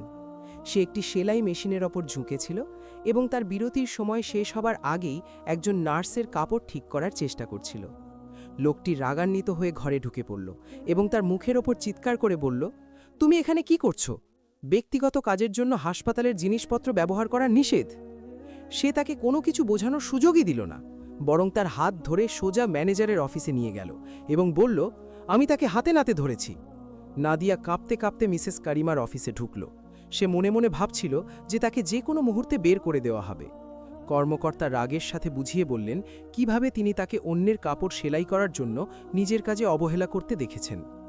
কিন্তু মিসেস করিমা, যিনি আগেই হানান এবং নার্সদের কাছ থেকে নাদিয়ার সেলাইয়ের দক্ষতার কথা শুনেছিলেন, এই বিপদের মধ্যে একটি সুযোগ দেখতে পেলেন। তিনি মনোযোগ দিয়ে নাদিয়ার দিকে তাকালেন। তারপর অভিযোগের প্রমাণ হিসাবে তার ডেস্কে রাখা একটি ছেঁড়া বেডশিট তুলে নাদিয়াকে দিলেন। তিনি শান্ত গলায় বললেন, এটা ঠিক করো। নাদিয়া বেডশিটটা নিয়ে সবার চোখের সামনে তার মেশিনের দিকে গেল। সে শুধু ছেঁড়া অংশটাই ঠিক করল না, বরং মেরামতের জায়গাটির চারপাশে খুব সুন্দর ও সাধারণ একটা নকশা সেলাই করে দিল। মনে হচ্ছিল এটা যেন আসল ডিজাইনেরই একটি অংশ, বরং আগের চেয়েও বেশি সুন্দর লাগছিল। যখন সে এটি মিসেস করিমার কাছে ফিরিয়ে দিল, ম্যানেজার ফলাফল দেখে মুগ্ধ হলেন। সে কত চমৎকারভাবে এবং দ্রুত একটি ত্রুটিকে বৈশিষ্ট্যে পরিণত করেছে। সেই মুহূর্তে মিসেস করিমা একটি চূড়ান্ত সিদ্ধান্ত নিলেন। তিনি নাদিয়ার দিকে তাকিয়ে বললেন, আগামীকাল থেকে তোমাকে হাসপাতালের টেইলারিং ওয়ার্কশপে বদলি করা হলো। তুমি এখন থেকে সমস্ত সেলাই এবং মেরামতের কাজের দায়িত্বে থাকবে, তাও আগের চেয়ে বেশি বেতনে। এটি ছিল একটি বিশাল এবং অপ্রত্যাশিত পুরস্কার। চাকরি হারানোর শঙ্কায় থাকা একজন পরিচ্ছন্নতা কর্মী থেকে সে এমন এক পদে উন্নীত হল যেখানে তার প্রতিভাকে সম্মান করা হয়। তার নতুন কাজের প্রথম দিন নাদিয়া এমন এক তীব্র আনন্দ অনুভব করছিল যা সে বহু বছর ধরে পায়নি। এই প্রথম সে এমন একটি কাজ করছিল যা সে ভালোবাসত এবং যা সম্মানজনক। কিন্তু এই সাফল্য তাকে সবার নজরে নিয়ে এলো এবং সে এতকাল যে আড়ালে লুকিয়েছিল তা থেকে তাকে বের করে আনল। একদিন কাজ শেষে বাড়ি ফেরার পথে ভিড়ে ঠাসা বাজারের পাশ দিয়ে যাওয়ার সময় সে নিজের এবং আমালের এক উজ্জ্বল ভবিষ্যতের স্বপ্ন দেখছিল। হঠাৎ সে নিজের জায়গায় জমে গেল। সে একটি পরিচিত মুখ দেখতে পেল। তার সেই অতীতের এক মুখ যা সে কবর দেওয়ার চেষ্টা করেছিল। তার পুরনো ত্রামের একজন বয়স্ক নারী। নারীটি অবাক এবং ধাক্কা খেয়ে চোখ বড় করে সোজা তার দিকেই তাকিয়েছিল। সে ধরা পড়ে গেছে। এক মুহূর্তের জন্য সময় থমকে গেল। বাজারের ভিড়ের মাঝখান দিয়ে নাদিয়া এবং বয়স্ক নারীটি একে অপরের দিকে তাকিয়ে রইল। এতে কোনো সন্দেহ ছিল না সে তাকে চিনে ফেলেছে। নাদিয়া অনুভব করল যেন তার বুক থেকে হৃদয় খসে পায়ের কাছে এসে পড়েছে। গত কয়েক বছরে সে যা কিছু গড়ে তুলেছিল, নিজের এবং তার মেয়ের জন্য সে যে নিরাপত্তা তৈরি করেছিল, তা সব কিছু ভেঙে পড়ার দ্বারপ্রান্তে। তার মাথায় প্রথম যে জিনিসটি এলো সে তাই করল। সে দ্রুত ঘুরে দাঁড়ালো এবং মানুষের ভিড়ে লুকিয়ে পড়ার চেষ্টা করল। কিন্তু ততক্ষণে অনেক দেরি হয়ে গেছে। ওই বয়স্ক নারীটি তার বয়সের তুলনায় অবিশ্বাস্য দ্রুততায় নড়াচড়া শুরু করলেন। তিনি তাকে অনুসরণ করতে লাগলেন এবং কষ্ট করে ভিড় ঠেলে এগিয়ে এলেন। বয়স্ক নারীটি তার কাছে পৌঁছালেন এবং তার হাত চেপে ধরলেন। ধাক্কায় কাঁপা কাঁপা গলায় তিনি বললেন, তুমি খালেদের স্ত্রী নাদিয়া? হায় আল্লাহ, আমরা তো ভেবেছিলাম তুমি মারা গেছো। কথাগুলো নাদিয়ার কানে বজ্রপাতের মতো বাজল। চরম আতঙ্কে সে ওই বয়স্ক নারীর হাত থেকে নিজের হাত ছাড়িয়ে নিল এবং তার দিকে চিৎকার করে বলল, আপনি ভুল করছেন, আমি নাদিয়া নই, আমি আপনাকে চিনি না। এটি ছিল এক মরিয়া অস্বীকার, কিন্তু তার চেহারায় ফুটে ওঠা ভয়ের ছাপ তাকে ধরিয়ে দিচ্ছিল। সে কোনো উত্তরের অপেক্ষা করল না, বরং সে যত দ্রুত সম্ভব দৌড়াতে শুরু করল। বয়স্ক নারীটি স্তব্ধ হয়ে সেখানেই দাঁড়িয়ে রইলেন। সে হাঁপাতে হাঁপাতে তার ছোট্ট অ্যাপার্টমেন্টে পৌঁছাল। দরজা বন্ধ করে সে পিঠ ঠেকিয়ে দাঁড়াল। তার মাথা থেকে পা পর্যন্ত কাঁপছিল। অতীত তাকে তাড়া করতে ফিরে এসেছে। এটি এখন আর দূরের কোনো ছায়া নয়, বরং এক জীবন্ত বাস্তবতা হয়ে একই শহরের রাস্তায় হাঁটছে যেখানে সে বসবাস করে। সে ঘরের এক কোণায় শান্তভাবে খেলতে থাকা তার মেয়ে আমলের দিকে তাকাল। তার চোখ জলে ভরে উঠল। তার জীবনের সবচেয়ে বড় ভয় মরুভূমিতে মারা যাওয়া ছিল না, বরং ভয় ছিল যে তার পরিচয় জানাজানি হয়ে যাবে এবং এই শিশুটিকে তার কাছ থেকে ছিনিয়ে নেওয়া হবে। সে যেন একদম শুরুতে ফিরে গেল, সেই মানসিক উদ্বেগ আর আতঙ্কের নরকে যা সে খালেদের সাথে তার শেষ দিনগুলোতে কাটিয়েছিল। যখন সে কিছুটা শান্ত হল, সে তার বান্ধবী হানানকে ফোন করল এবং কান্নায় ভাঙা গলায় সব ঘটনা খুলে বলল। হানান তাকে সান্ত্বনা করার চেষ্টা করল। সে তাকে পরামর্শ দিল ঘরে থাকতে এবং পরবর্তী পদক্ষেপ নিয়ে শান্তভাবে চিন্তা করতে। কিন্তু সে কিভাবে শান্ত হবে? যে দরজা সে বহু বছর আগে কত কষ্টে বন্ধ করেছিল তা আজ আবার খুলে গেছে। পরদিন নাদিয়া এই ভয়ে কাজে গেল না যে হয়তো বয়স্ক নারীটি সেখানে তার জন্য অপেক্ষা করবে। জানালা দিয়ে সতর্কভাবে উকি দেওয়ার সময় সে দেখল তার অ্যাপার্টমেন্টের দরজার নিচে একটি ছোট কাগজ রাখা আছে। সে দরজা খুলতে ইতস্তত করল, কিন্তু কৌতূহল আর ভয় তাকে বাধ্য করল। সে কাঁপা কাঁপা হাতে কাগজটি তুলল। কাগজটা খুলে সে দেখতে পেল অগোছালো হাতের লেখায় মাত্র একটি বাক্য লেখা। একটি বাক্য যা তার শিরার রক্ত জমিয়ে দেওয়ার জন্য যথেষ্ট ছিল। আমি জানি তুমি কে, তোমার মেয়ে দেখতে একদম তার বাবার মতো। এই বার্তাটি ছিল চূড়ান্ত রায়ের মতো। এখানে সন্দেহ বা অস্বীকার করার আর কোনো সুযোগ ছিল না। ওই বয়স্ক নারী সব কিছু জানেন এবং তিনি মুখোমুখি হওয়ার জন্য বদ্ধপরিকর। নাদিয়া অনিদ্রা ও উদ্বেগের এক ঘূর্ণিপাকে ডুবে গেল। সে আর ঘুমাতে বা খেতে পারছিল না। দরজার বাইরের যে কোনো শব্দে সে চমকে উঠত। রাস্তায় দেখা প্রতিটি অচেনা মুখকে তার মনে হতো যেন খালেদের পাঠানো কোনো গুপ্তচর। পালিয়ে যাওয়া আর কোনো বিকল্প ছিল না, কারণ যে শহরটি তার জন্য নিরাপদ আশ্রয় ছিল তা এখন এক বড় কারাগারে পরিণত হয়েছে। 2 দিনের বিচ্ছিন্নতা ও আতঙ্কের পর সে যা ভয় পাচ্ছিল তাই ঘটল। যখন সে বাধ্য হয়ে তার অনুপস্থিতির কারণ জানাতে হাসপাতালের দিকে যাচ্ছিল, তখন সে আবার সেই বয়স্ক নারীকে দেখতে পেল। তবে এবার তিনি বাজারে ছিলেন না, বরং তিনি একটি হুইল চেয়ারে বসেছিলেন সেই হাসপাতালের বহির্বিভাগে, যেখানে নাদিয়া কাজ করে। বোঝা গেল যে বয়স্ক নারীটি অসুস্থ এবং চিকিৎসার জন্য এসেছেন। ভিড়ে ঠাসা করিডোরের মধ্যে তাদের চোখাচোখি হল। বয়স্ক নারীটি কিছু বললেন না, কিন্তু একটি দীর্ঘ ও অর্থবহ দৃষ্টিতে তার দিকে তাকালেন। সেই দৃষ্টিতে ছিল অভিযোগ, প্রশ্ন এবং অনুযোগ। নাদিয়া অনুভব করল যে সে চার দিক থেকে অবরুদ্ধ, আর ভাগ্য তার সাথে মশকরা করছে, কারণ তার অতীত তার কাজের জায়গায় তার শেষ আশ্রয়েও হানা দিয়েছে। সেই রাতে নাদিয়া পুরোপুরি বিধ্বস্ত হয়ে ঘরে ফিরল। সে হানানের সাথে বসল, যে তার খোঁজ নিতে এসেছিল, এবং সে অঝরে কাঁদতে লাগল। হানান তাকে দৃঢ়তা ও শক্তির সাথে বলল, শোনো নাদিয়া, তুমি মরুভূমিতে মৃত্যুর হাত থেকে বেঁচে ফিরেছ এবং একদম শূন্য থেকে নিজের চেষ্টায় এই জীবন গড়ে তুলেছ। তুমি সংগ্রাম করেছ, কাজ করেছ, তোমার মেয়েকে বড় করে একজন মেধাবী মেয়ে বানিয়েছ। তুমি কি অতীতের ভূতকে এই সব কিছু ধ্বংস করতে দেবে? তুমি আর পালাবে না, এখন মুখোমুখি হওয়ার সময় এসেছে। হানানের কথাগুলো এক বৈদ্যুতিক শকের মতো ছিল, যা নাদিয়াকে ভয়ের কোমা থেকে জাগিয়ে তুলল। সে তার ঘুমন্ত মেয়ের দিকে তাকালো এবং সেই শক্তি ফিরে পেল যা সে ভুলে গিয়েছিল যে তার ভেতরেই আছে। সে কঠিন প্রকৃতি, দারিদ্র্য ও অন্যায়ের সাথে লড়াই করেছে এবং বেঁচে গেছে। সে এখন হাল ছাড়বে না। কয়েক বছরের মধ্যে প্রথমবারের মতো সে একটি সাহসী ও দৃঢ় সিদ্ধান্ত নিল। সে পালাবে না এবং লুকোবেও না। সে নিজের এবং তার মেয়ের অধিকারের জন্য লড়াই করবে, যে জীবন সে নিজের ঘাম আর অশ্রু দিয়ে গড়েছে। সে তার শিরায় শক্তি প্রবাহিত হতে অনুভব করল। অনেক দিন ধরে হারিয়ে যাওয়া নিজের ওপর নিয়ন্ত্রণের অনুভূতিটা ফিরে এলো। তবে সে জানত যে এই সিদ্ধান্তের মানে হল দোজখের দরজা খুলে দেওয়া। আনুষ্ঠানিকভাবে খালেদ ও তার পরিবারের বিরুদ্ধে যুদ্ধ ঘোষণা করা মোটেও সহজ হবে না। তার আইনি সাহায্যের প্রয়োজন হবে। হানানের মনে পড়ল যে তার পরিচিত একজন সৎ এবং পারিবারিক ও ব্যক্তিগত বিষয়ে অত্যন্ত দক্ষ উকিল আছেন, যার নাম মিস্টার আদেল। সেই রাতে নাদিয়া একটুও ইতস্তত করল না। গত কয়েকদিনের মধ্যে প্রথমবারের মতো তার হাত আর কাঁপছিল না। সে ফোন তুলে মিস্টার আদেলের নাম্বারে কল করল এবং জীবনের সবচেয়ে গুরুত্বপূর্ণ যুদ্ধ শুরু করার জন্য পরদিন তার সাথে দেখা করার সময় ঠিক করল। পরদিন নাদিয়া উকিল আদেলের অফিসে বসে তাকে আমলের জন্ম থেকে শুরু করে দরজার নিচে পাওয়া চিঠি পর্যন্ত সবকিছু বিস্তারিত বলল। সে প্রথমবারের মতো একজন অপরিচিত মানুষের কাছে তার বেদনাময় জীবনের বিস্তারিত গল্প বলছিল, আর তার চোখ দিয়ে অনর্গল জল পড়ছিল।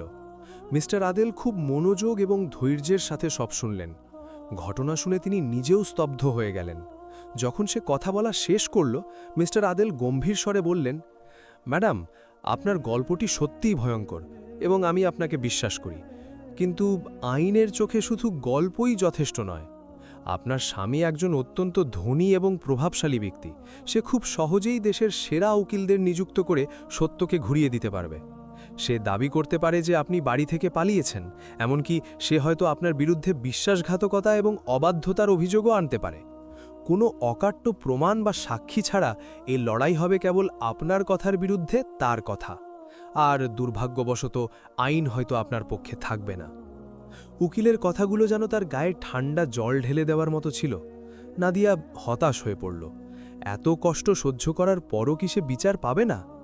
মিস্টার আদেল তাকে জিজ্ঞাসা করলেন, একটু ভালোভাবে ভেবে দেখুন, এমন কেউ কি আছে যে এই ঘটনাগুলো দেখেছে? খুব ছোট হলেও কোনো প্রমাণ কি আছে? নাদিয়া এক মুহূর্তের জন্য চুপ হয়ে গেল। তারপর হঠাৎ তার চোখ উজ্জ্বল হয়ে উঠল। তার মনে পড়ল তাকে উদ্ধারকারী শেখ হামদান এবং তার স্ত্রী জোহরার কথা। তারাই তাকে মৃত্যুর দ্বারপ্রান্ত থেকে উদ্ধার করেছিলেন এবং তার ও তার মেয়ের যত্ন নিয়েছিলেন। তাদের সাক্ষ্যই ছিল তার বেঁচে থাকার একমাত্র আশা। সে উকিলকে বলল, হ্যাঁ, সাক্ষী আছে, দুজন বেদুইন দম্পতি আমাকে মরুভূমিতে বাঁচিয়েছিল। উকিলের চেহারার কিছুটা পরিবর্তন হল।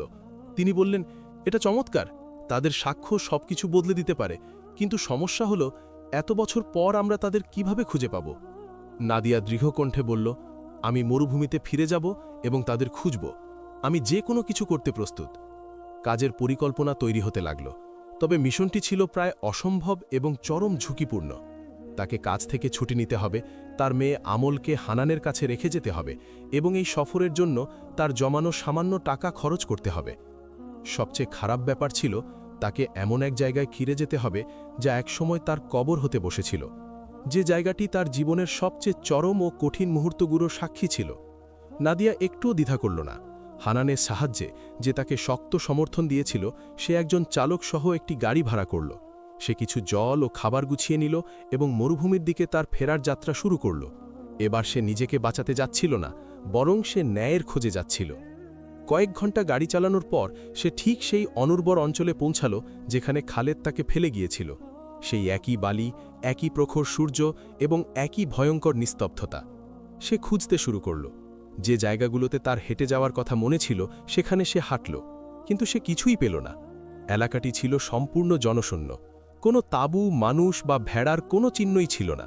মনে হচ্ছিল যেন মরুভূমি তার একমাত্র সাক্ষীদের গিলে খেয়েছে।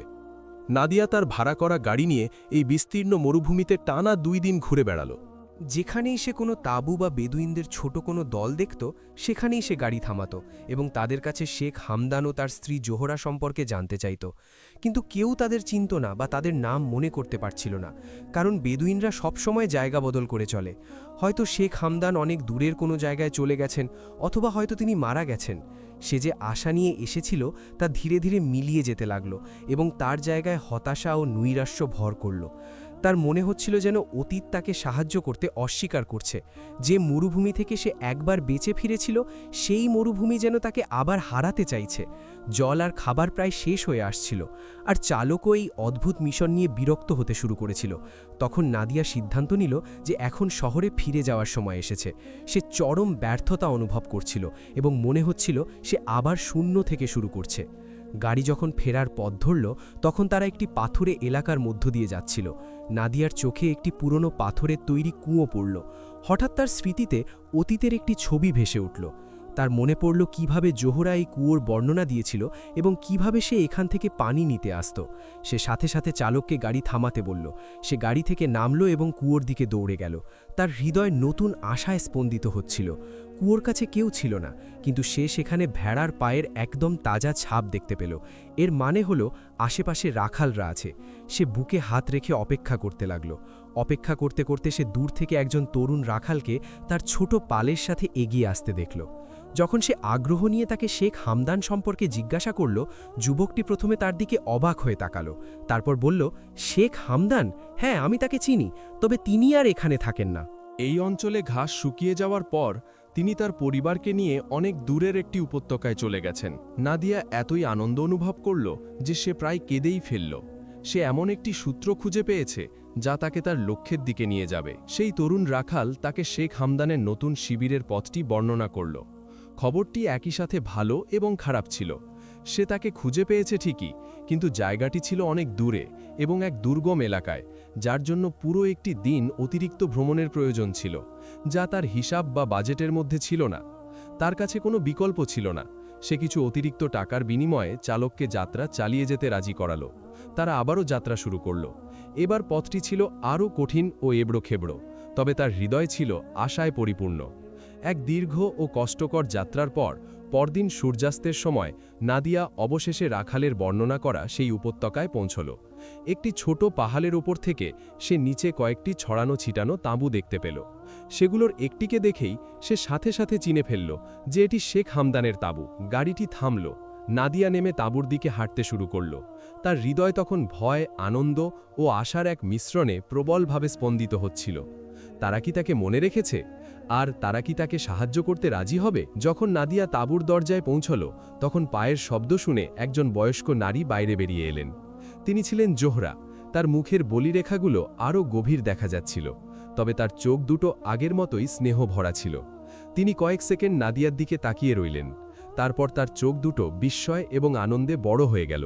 নাদিয়া, আমার মেয়ে, এটা কি তুমি? তিনি তাকে পরম স্নেহে জড়িয়ে ধরলেন। স্ত্রীর গলার আওয়াজ শুনে শেখ হামদান বাইরে বেরিয়ে এলেন। তিনিও এত বছর পর তাকে দেখে আনন্দে আপ্লুত হয়ে পড়লেন। তারা তাকে সাদরে অভ্যর্থনা জানালেন, তাঁবুর ভেতরে নিয়ে গেলেন এবং তাকে পানি ও খেজুর খেতে দিলেন। এরপর তারা ছোট্ট আমল ও তার জীবনের খোঁজ খবর নিতে শুরু করলেন। তবে এবার আর নাদিয়া কোনো মিথ্যা বলল না। সে বসে খালেদের তাকে মরুভূমিতে ফেলে যাওয়ার সময় থেকে শুরু করে তাকে আদালতে মুখোমুখি করার সিদ্ধান্ত পর্যন্ত পুরো ঘটনাটি তাদের খুলে বলল। সে যখন কথাগুলো বলছিল, তখন তার চোখ জলে ভরে উঠছিল। জোহরা তার পিঠে হাত বুলিয়ে দিচ্ছিলেন, আর শেখ হামদান চুপচাপ রাগে ফুটতে ফুটতে সব শুনছিলেন। নাদিয়া সব কথা শেষ করার পর শেখ হামদান কঠোর কণ্ঠে বললেন, ওই লোকটার কোনো সম্মান ও ধর্ম নেই। আমরা তোমার পক্ষে সাক্ষ্য দেব মেয়ে। আমরা শহরে যাব এবং বিচারকের সামনে সত্য কথা বলবো, এর জন্য যাই হোক না কেন। নাদিয়া অনুভব করল যেন তার কাঁধ থেকে এক বিশাল বোঝা নেমে গেল। সে তার সাক্ষীদের পেয়ে গেছে। কিন্তু নাদিয়া যখন মরুভূমিতে এই ছোট জয়টি উদযাপন করছিল, তখন শহরের বুকে এক মহা বিপর্যয় বোনা হচ্ছিল।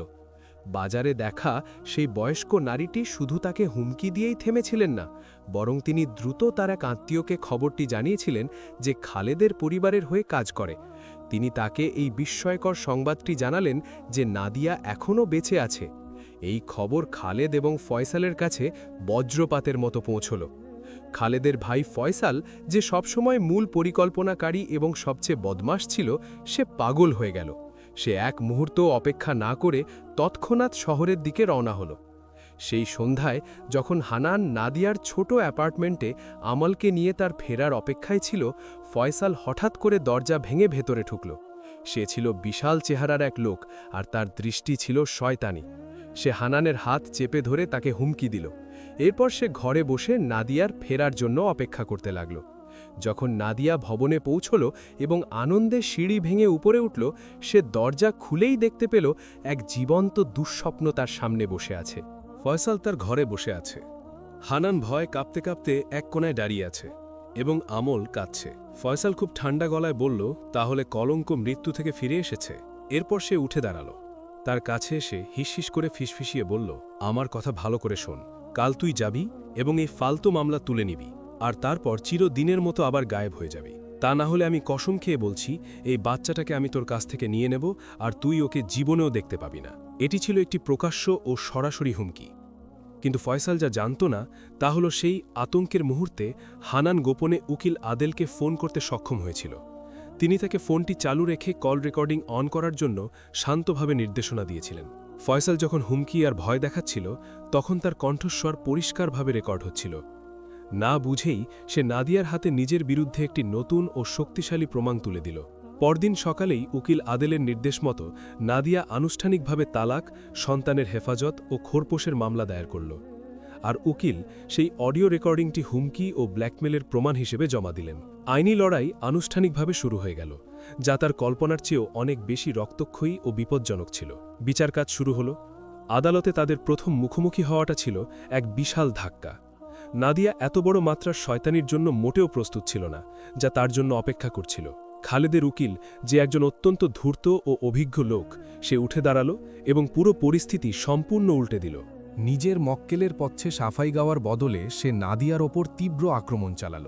সে দাবি করল যে নাদিয়া একজন অবাধ্য স্ত্রী, যে তার প্রেমিকের সাথে স্বামীর বাড়ি থেকে পালিয়েছে, আর তার এই কাজের সাফাই গাওয়ার জন্য মরুভূমির এই মন গড়া গল্পটি সাজানো হয়েছে।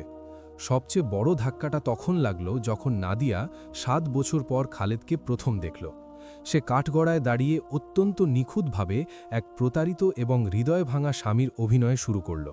সে বিচারকের সামনে কাঁদতে লাগল এবং দাবি করল যে সেই আসল ভুক্তভোগী। সে আরও বলল যে সে তাকে খোঁজার পেছনে বছরের পর বছর পার করে দিয়েছে। এরপর সে আসল বোমাটি খাটাল।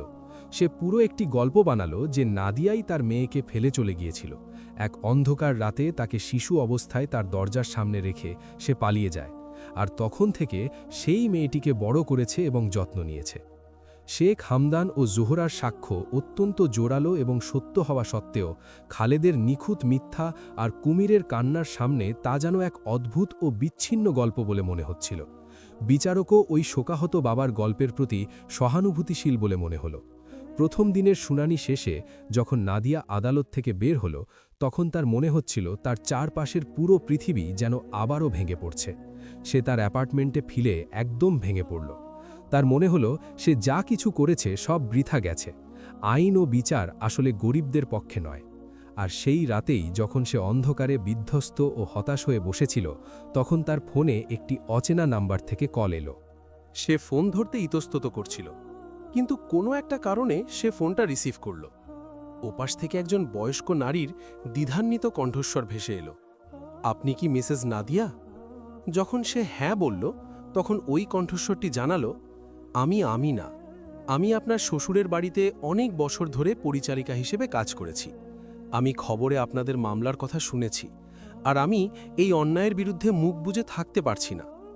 আমিনা তাকে এক অত্যন্ত গোপন কথা জানালো, যা বছরের পর বছর ধরে লুকানো ছিল। খালেদের বাবা, যিনি একজন জ্ঞানী ও ন্যায়পরায়ণ ব্যক্তি ছিলেন, তিনি মারা যাওয়ার আগে একটি গোপন উইল তৈরি করে গিয়েছিলেন। তিনি তার ছেলের লোভ ও স্বার্থপরতা সম্পর্কে জানতেন, তাই তিনি তার উইলে একটি শর্ত রেখেছিলেন। উইলে বলা ছিল যে তার বিশাল সম্পত্তির অর্ধেক সরাসরি তার ছেলে খালেদ পাবে না, বরং তা পাবে তার ছেলে খালেদের স্ত্রী। তবে শর্ত একটাই, তাকে এমন একটি নাতি বা নাতনি জন্ম দিতে হবে যে পরিবারের বংশ রক্ষা করবে, হোক সে ছেলে বা মেয়ে। এটাই ছিল মূল কারণ। নাদিয়া এখন সব কিছু বুঝতে পারল। খালেদ শুধু একটি মেয়ের জন্ম দেওয়ার কারণে তাকে সরিয়ে দিতে চায়নি, বরং সে চেয়েছিল ওই অর্ধেক সম্পত্তি দখল করতে, যা আমাল জন্ম নেওয়ার সাথে সাথেই আইন অনুযায়ী নাদিয়ার অধিকার হয়ে গিয়েছিল। এটাই ছিল সেই অস্ত্র যা খালেদকে ধ্বংস করে দিতে পারে এবং তার অপরাধের পেছনের আসল উদ্দেশ্য ফাঁস করে দিতে পারে। তবে এই আনন্দ বেশিক্ষণ স্থায়ী হল না, কারণ আমিনা তাকে জানাল যে খালিদের বাবার মৃত্যুর পর আসল উইলটি গায়েব হয়ে যায়, আর সে সাক্ষ্য দিতে ভয় পাচ্ছে, কারণ খালেদ ও ফয়সাল তার ক্ষতি করতে পারে। তবে লাইন কেটে দেওয়ার আগে আমিনা দ্রুত ফিসফিস করে বলল, উইলের আসল কপিটি পরিবারের পুরনো উকিল মিস্টার ইব্রাহিমের কাছে আছে। তিনি এখন অবসর নিয়েছেন এবং অন্য একটি শহরে বাস করেন। উকিল আদেল এক সেকেন্ডও নষ্ট করলেন না। তিনি সেই রাতেই ওই অবসরপ্রাপ্ত উকিল যে শহরে থাকেন সেই দূরবর্তী শহরের উদ্দেশ্যে রওনা হলেন। এমন একজন বয়স্ক মানুষ যিনি পেশা ছেড়ে দিয়েছেন, তাকে এমন এক জটিল ও বিপজ্জনক মামলায় জড়াতে রাজি করানো খুব কঠিন কাজ ছিল। কিন্তু উকিল আদেল তার দক্ষতা ও জেদের মাধ্যমে মিস্টার ইব্রাহিমকে বোঝাতে সক্ষম হলেন যে অবসরের চেয়ে ন্যায় বিচার অনেক বেশি গুরুত্বপূর্ণ। কয়েক ঘন্টা আলোচনার পর ওই বয়স্ক উকিল উইলের আসল এবং নোটারি করা কপিটি তার হাতে তুলে দিলেন এবং বললেন, সঠিক কাজটি করুন, খালিদের বাবা এমনটাই চেয়েছিলেন। মামলাটি আবার আদালতের কাঠগড়ায় তার চূড়ান্ত শুনানির জন্য পৌঁছাল। পুরো পরিবেশ উত্তেজনায় টান টান ছিল। খালেদ এবং ফয়সল তাদের আসনে বসে ব্যঙ্গাত্মক হাসি হাসছিল। তারা জয়ের ব্যাপারে পুরোপুরি আত্মবিশ্বাসী ছিল। অন্যদিকে নাদিয়া ফ্যাকাশে মিখে বসেছিল, কিন্তু তার চোখে শেষ আশার এক ঝলক ছিল। শুনানি শুরু হল এবং খালেদের উকিল তার চূড়ান্ত যুক্তি উপস্থাপনের জন্য উঠে দাঁড়াল। সে অত্যন্ত আত্মবিশ্বাস ও অহংকারের সাথে কথা বলল।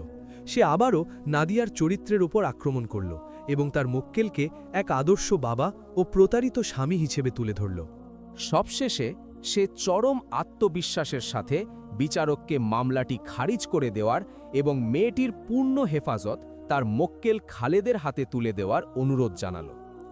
সেই মুহূর্তে নাদিয়ার মনে হলো সব কিছু শেষ হয়ে গেছে এবং অন্যায়ের জয় হতে চলেছে। কিন্তু বিচারক তার হাতুড়ি তোলার আগেই এমন কিছু ঘটল যা কেউ কল্পনাও করেনি।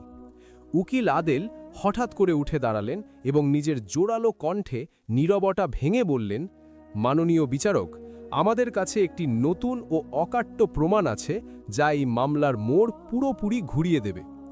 পুরো আদালত কক্ষে গুঞ্জন শুরু হয়ে গেল। মিস্টার আদেল এগিয়ে গেলেন এবং বিচারকের সামনে সেই আসল উইলটি রাখলেন। মুহূর্তের মধ্যেই খালেদ ও ফয়সালের চেহারা পাল্টে গেল। তাদের মুখের হাসি উধাও হয়ে গেল এবং সেখানে আতঙ্কের ছাপ ফুটে উঠল। বিচারক উইলটি হাতে নিলেন এবং পুরো আদালত নিস্তব্ধ হয়ে গেল। তিনি সবার সামনে এটি উচ্চস্বরে পড়তে শুরু করলেন। যখন তিনি সেই ধারায় পৌঁছালেন যেখানে লেখা ছিল যে খালেদকে একটি নাতি বা নাতনি, তা ছেলে বা মেয়ে যাই হোক, উপহার দেওয়া মাত্রই সম্পত্তির অর্ধেক খালেদের স্ত্রী পাবে, তখন যেন বোমা ফাটল। এই উইল শুধু নাদিয়ার আর্থিক অধিকারের প্রমাণই ছিল না, বরং এটি খালেদের অপরাধের পেছনের আসল উদ্দেশ্যকে দিনের আলোর মতো স্পষ্ট করে দিল। সে তাকে হত্যা করার চেষ্টা করেছিল শুধু তার সন্তানের লিঙ্গের কারণে নয়, বরং তাকে তার উত্তরাধিকার থেকে বঞ্চিত করে সব সম্পত্তি দখল করার জন্য। বিচারকের রায় ছিল দ্রুত এবং চূড়ান্ত। খালেদকে শুধু মিথ্যা সাক্ষ্য দেওয়ার জন্যই দোষী সাব্যস্ত করা হলো না, বরং তাকে হত্যার চেষ্টা ও জালিয়াতির দায়েও দোষী সাব্যস্ত করা হলো। আর ফয়সালকে অপরাধে উস্কানি এবং অংশগ্রহণের দায়ে দোষী সাব্যস্ত করা হলো। এক নাটকীয় দৃশ্যে সেই আদালত কক্ষেই তাদের দুজনকে গ্রেপ্তার করা হলো এবং সবার চোখের সামনে তাদের হাতে হাতকড়া পরানো হলো। নাদিয়া সব কিছু পেয়ে গেল, তালাক, তার মেয়ে আমলের পূর্ণ হেফাজত, বিপুল অঙ্কের খোরপোশ এবং এর পাশাপাশি উত্তরাধিকার সূত্রে পাওয়া সেই বিশাল সম্পত্তি। তবে সবকিছুর চেয়ে বড় কথা হল সে তার সম্মান, নিজের নাম এবং নিজের জীবন ফিরে পেল। সে যখন মাথা উঁচু করে আদালত থেকে বের হল, এক আবেগময় দৃশ্যে সে দেখতে পেল যে যারা তাকে সমর্থন করেছিল তারা সবাই তার জন্য অপেক্ষা করছে। তার বিশ্বস্ত বান্ধবী হানান, মিসেস কারিমা যিনি তাকে একটি সুযোগ দিয়েছিলেন, ট্রাক চালক চাচা রাদি যিনি তাকে শহরে নিয়ে এসেছিলেন, এবং এমনকি শেখ হামদান ও তার স্ত্রী জোহরা যারা এই মুহূর্তের সাক্ষী হতে মরুভূমি থেকে ছুটে এসেছিলেন। এটি ছিল তার নতুন পরিবার, যা জীবন তার জন্য তৈরি করেছিল। কয়েক বছর পর নাদিয়া একজন সফল ব্যবসায়ী নারীতে পরিণত হল। সে নির্যাতিত ও গৃহহীন নারীদের সাহায্য করার জন্য একটি বিশাল দাতব্য সংস্থা খুলল এবং তার সব অভিজ্ঞতা ও কষ্ট দিয়ে অন্যদের সাহায্য করতে শুরু করল। সংস্থার উদ্বোধনী অনুষ্ঠানে তার পাশে দাঁড়িয়েছিল তার মেয়ে আমল, যে এখন এক সুন্দরী, আত্মবিশ্বাসী তরুণী এবং মেডিকেল কলেজের এক মেধাবী ছাত্রী। নাদিয়া তার মেয়ের দিকে তাকালো, যে তার গর্ব ও শক্তির উৎস। তারপর তারা দুজনে মিলে সেই উজ্জ্বল ভবিষ্যতের দিকে তাকালো, যা তারা নিজেদের শক্তি ও ধৈর্য দিয়ে গড়ে তুলেছিল।